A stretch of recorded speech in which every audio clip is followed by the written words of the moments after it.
समुद्र मंथन में इतनी अच्छी शिक्षा है,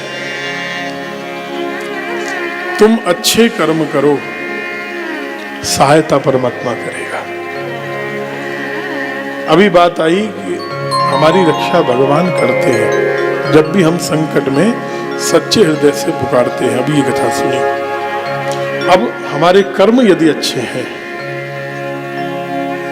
तो हमारी जिम्मेदारी परमात्मा की हो जाती है, वो अपने आप कृपा करेंगे, संकट से उबारेंगे, आगे बढ़ाने की जिम्मेदारी, व्यवस्था करने की जिम्मेदारी, जिसे भगवान गीता में कह रहे हैं, अनन्या चिंतयन्तो माम ये जनाः पर्युपासते तेषां नित्याभियुक्तानां योगक्षेमं वहाम्यहम्। देवभूमि वालों, दुर्वासा जी के द्वारा दी गई प्रसादी माला का इंद्र ने अपमान कर दिया, देवों का राज्य चला गया। भगवान ने कहा समुद्र मंथन करो, असुरों से दोस्ती करो। मित्रता तो हो गई, दोनों के मन में स्वार्थ है, अमृत निकलेगा तो हम छीन कर भाग जाएंगे, दूसरे को नहीं देंगे। भगवान ने मंदराचल को उठा के समुद्र किनारे रखा, वासुकी नाग आकर लिपट गए। जब मंथन होने लगा तो मंदराचल को भगवान ने धारण किया है, कितना दिव्य स्वरूप लेकर। कच्छप नारायण भगवान की जय। कच्छप रूप से ठाकुर जी उठाते धारण करते हैं, और एक और लगे हैं देवता, एक और लगे दैत्य।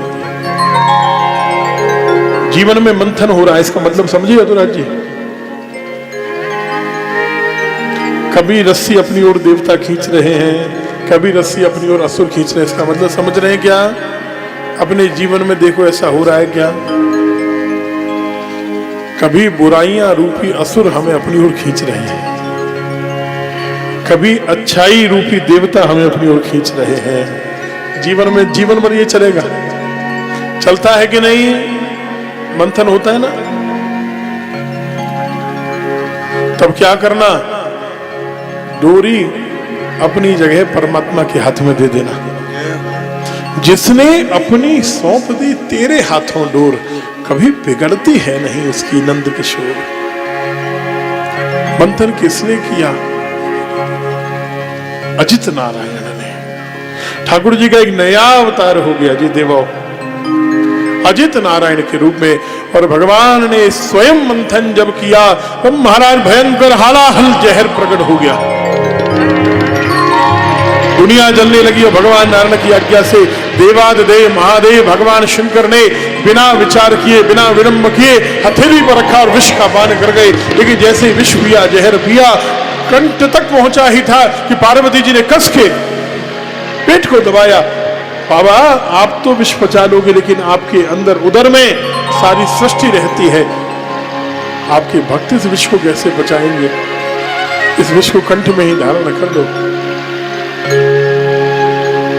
तो नाम हो गया नीलकंठ महादेव की जय। अब